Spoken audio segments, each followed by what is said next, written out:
I couldn't get my dick up. I was terribly socially anxious. I had no sense of like groundedness and I couldn't hold like presence. Like I didn't like looking people in the eye. I had no inner game. And I was like, dude, I know that I'm there. I know that I'm there. I just need to move myself out the fucking way, or move the stuff out the way. The way I like to put it these days is take the shit off your soul. Yeah, because your soul is there, you know you're there. You just got to remove the shit, move out your own way. That's a little bit about what it started. And it started for me pretty early on. I'm in my 20s now, but back then it was honestly, man, I started about 12 years old, so pretty fucking early. And I would use it maybe a couple times a day. I'd pretty much just come home from school, from college, from whatever uni, and and uh, and jerk off, and it would be very, very like normal. Sometimes when I go through times where I would do it like fucking 3 times a day, and I've watched every single category of porn out there, dude, including gay porn. Now I'm a straight guy, but I can tell you that with complete like ease because I know how I was. PMO fucks you up so much that you will go to the extremes. You will look at weird shit. You will look at extremely dirty shit. You will look at even gay stuff. If you're a straight guy, why? Because you'll want to get off, right? That's the thing. The whole reason why you're going for PMO is because you're using pleasure for escapism. That's how I was. I was an amazing escapist, and I used pleasure to do that. And so that's how I was for many, many years, for about 8, 9 years. And then I began late teens, early 20s, I began to really change how I was. I noticed that sort of in like college time, I had some opportunities where I could do some public speaking. I just noticed anytime I raised my hand in class, I was like, shit, I'm like all stumbly and all like in my head and stuff. Like, why can't I just speak normally? I wasn't myself. What's going on? And I was like, oh my God, I'm putting so much pressure on myself. I've got so much tension in my body and I'm so not grounded. What is that? And I knew, just because I knew, I could just feel it, that I had been put out of balance because of my pornography usage. And the more I looked into it, it wasn't just my intuition, it was science, neuroscience. What happens when you use pornography is you use a super stimulus, something that's unnaturally stimulating for your mind. And I'd like to share with you quickly a small list, or it's not a small list, brother. It's a fucking long list of uh from a very very good book called Your Brain on Porn by Gary Wilson, who's an excellent guy. He sadly passed away 2 years ago, 2 3 years ago. But just to give you a sense, these are some things that regular consumption of PMO creates. Diminished libido, erectile dysfunction, loss of attraction to real world partners, reduced sexual satisfaction, inability to orgasm during sex, depression, anxiety, difficulty focusing, a bias towards fantasy over reality, sexual dysfunction, altered sexual tastes, social isolation, brain fog. Real people become less rewarding. Fake people become more enticing. Impulsiveness, irritability, restlessness, more neurotic, issues with body image, and increased concerns about sexual performance. So I had all of these and more, dude. I had probably about triple that list, and I'd have them every single day. I'd come home from school like, what the fuck is going on? I just feel like a fucking loser, insecure guy who's in my head who's not myself. I couldn't look people in the eye. I couldn't get my dick up. And I hadn't had sex at the time. This was probably about 15 when it was at the height of the addiction. And it was maybe 16 where I had my first girlfriend. And I began to like see like, shit, I need to remove this so I can actually fucking have sex with my girlfriend. So the terrible, tragic thing, and the reason why I'm speaking to you now today, clean with over about 2.5, 3 years of sobriety. But before then, it was even long streaks. But it's been about 2.5, 3 years. Is because I'm very sensitive. I'm a really sensitive guy, and everything that I shared on there not only affected me, but affected me a lot because I'm very sensitive. So, in other words, I suffered a fucking ton, and I just got all of it out of the way really early. Like I still have the same desire as you do. I also want to use porn, but I don't. In fact, now even I don't want to use porn because I know what it is. I know how it feels. I know is this. When I think of porn, I don't think of the oh fuck, can I watch a bit and just get a bit of fucking dopamine? It's I immediately think of the net of how I feel afterwards. I've conditioned my mind to be like, holy shit, it's not the sweetness, it's the sourness. It's actually they're actually one and the same. So in other words, this can be your first takeaway from today, practical takeaway.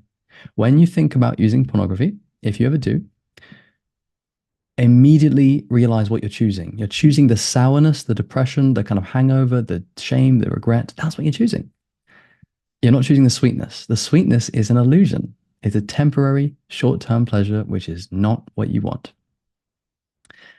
Uh, so that is a little bit about my path. Now I am clean. I'm in the clear, as I like to say, meaning I actually can't go back.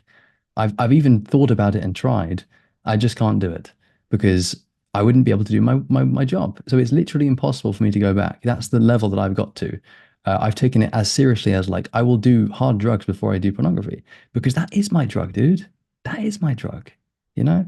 So thank you for taking that in. Thank you for hearing me. Thank you for allowing me to be vulnerable in the space.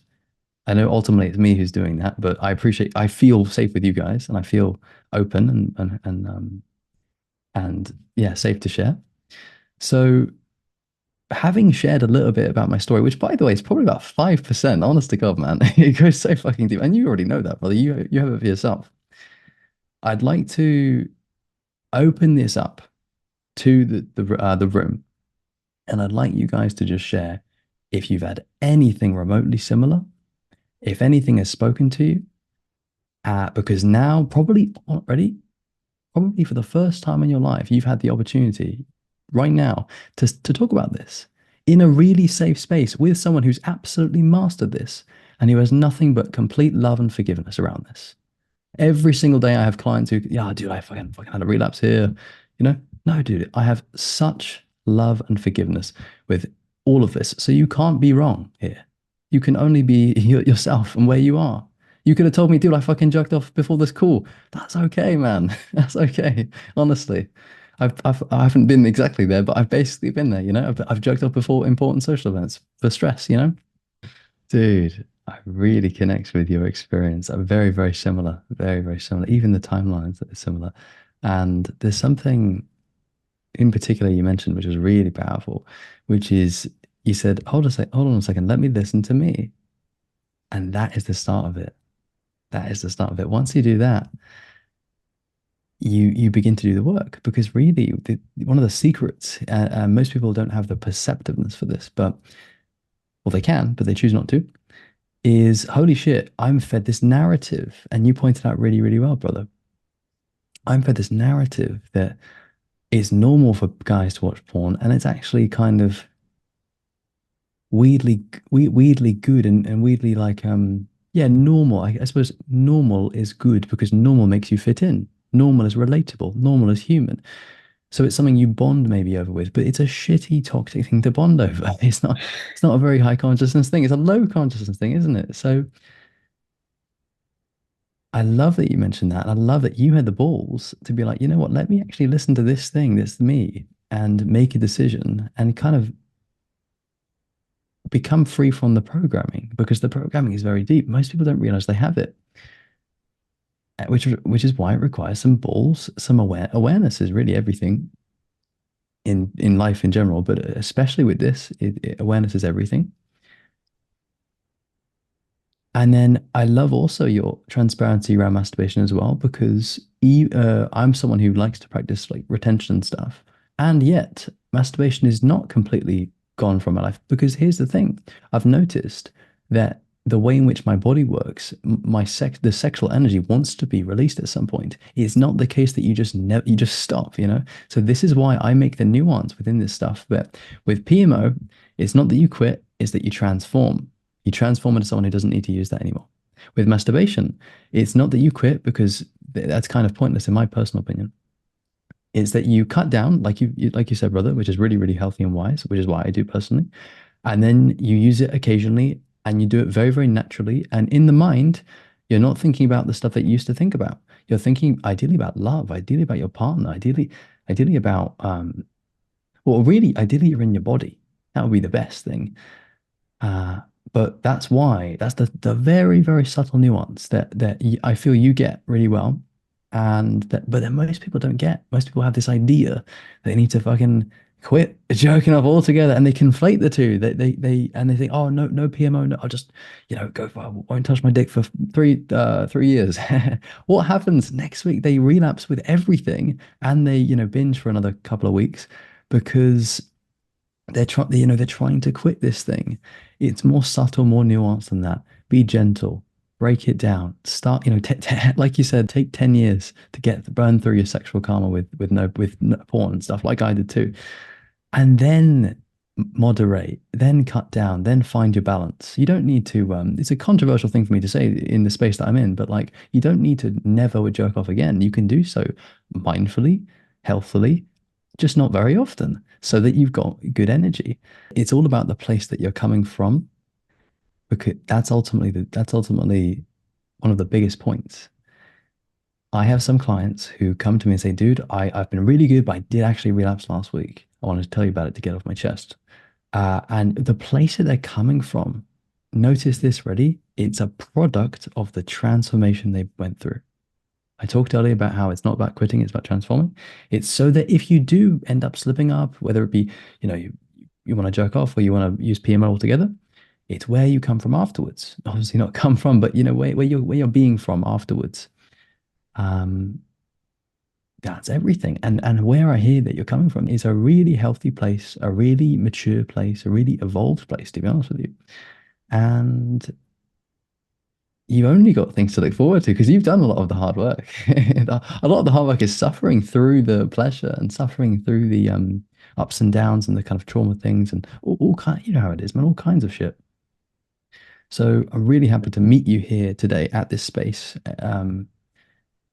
At a quite high level, if you know what I mean by that. It's a lot quite far down the road. I want to acknowledge you for that. For me, lust is a low consciousness state. It is, I would also almost call it temporary delusion. The reason being is when I talk about lust, I'm talking about that kind of, it's where you lose yourself because your dick is moving for your dick is acting for you, and really it's the mind that is acting. Because if you notice, the dick doesn't, it's not grabbing anything. It's the mind that will influence your body and so on. So everything comes down to the mind. So what the point there would be is how interlinked lust and the mind are, and how if you feel lust, you want to look at your mind. What state of mind am I in right now? You could ask. Um, You could, it's very simple, but very advanced at the same time. Label it. Oh, I'm in lust right now. Shit, I'm in lust. I want to get out of this actually, or I want to use this, right? I would make that distinct from sexual energy, and I would make that distinct from masculine energy. I'd even make it distinct from sexual drive or sexual sort of thrust, if you know what I mean. Lust for me is distinct from all those things in that I put it over here in its own category in less helpful states of mind. And you asked a question, what is it indicating? I would suggest it's indicating a lesser state of mind, a lesser state of consciousness. Is obvious, as you know, is not bad. It's an experience. Um, but I would hold it very lightly, and to speak to the wisdom that maybe you were going to share was, yeah, let it pass, dude. Let it pass. I've acted on it thousands of times. I know we all have. And what's interesting, it isn't actually worth it. It's never actually worth it. It might be a few times in your teens when you're, really fucking horny to get the experience, of living life. But generally, let it pass because it's not useful and it doesn't leave you feeling very good afterwards. So that's what I would suggest for you. Um, there's two things here. Number one, attraction is not perversion. It's a brilliant insight to have. You have it yourself, so I'm just going to point that out to you that you've got that. Amazing. And secondly, how did I go about reshaping or these narratives, these secondary school narratives, which, by the way, is exactly what they are. Really, really good point.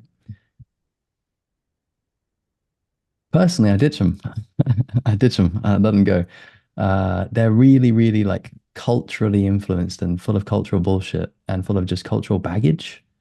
It's, if you notice what is cultural baggage, it's just low consciousness stuff that the culture is like, it's kind of the shadow gunk and stuff. And you don't need that. You can just be your own man. This whole thing is about self-mastery masterclass and full freedom from porn. What else are you doing? What else, sorry, what else are you gaining freedom from? All the bullshit and all the like all the stuff that that was in your world when you're using porn. And I would suggest that's a lot of the cultural narratives and standards and ideals and bullshit expectations. So just let them go, move on, create your own world, and be the fucking king of that world, bro.